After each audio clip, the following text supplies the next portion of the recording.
Ek is Dwayne Kishula hier in Maclear op die plaas Roundels. Eerste generasie boer.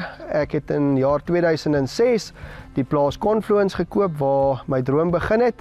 En gediversifiseer van toe af, begin met mielies en beeste en toe oorgegaan na kontant gewas aardappels wat ons ook mee boer en dan 'n bietjie sonneblomme, suikerbone. Ek plant 2 mieliekultivars van Pannar, 4R528 en 3P912, maar my hoofkultivar is 4R528. Dis 'n kultivar wat ons nou 'n paar jaar mee kom en hy beproef uit homself nog elke jaar beproef en hy raak eintlik net beter en beter vir ons. Dis 'n kultivar wat, soos ek sê, vir my werk alles op averages en is 'n kultivar wat elke jaar daarbo is, ongeag wat se weeromstandighede ons gehad het deur daai seisoen.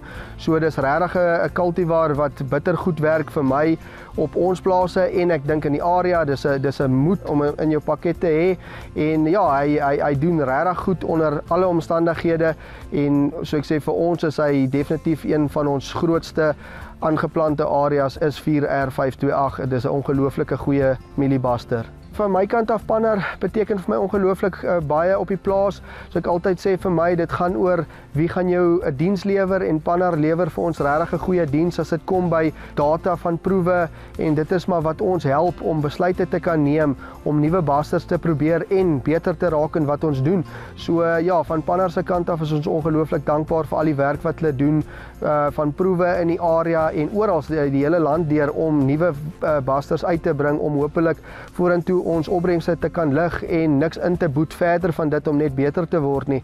En dan ek baie dankbaar vir Eugene wat ons diens in die area.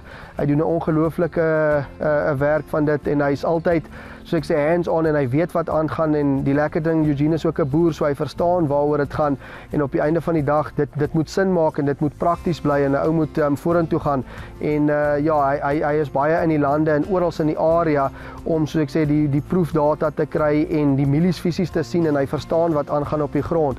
So dit gee my gemoedsrus om cultivars en basters te probeer wat hy sal aanbeveel want hy verstaan wat aangaan in ons boerdery en wat ek soek en wat my sal ook vorentoe toe vat om beter opbrengste te handhaaf. So ek is ongelooflik dankbaar daarvoor. Hy lewer vir ons regtig 'n goeie diens.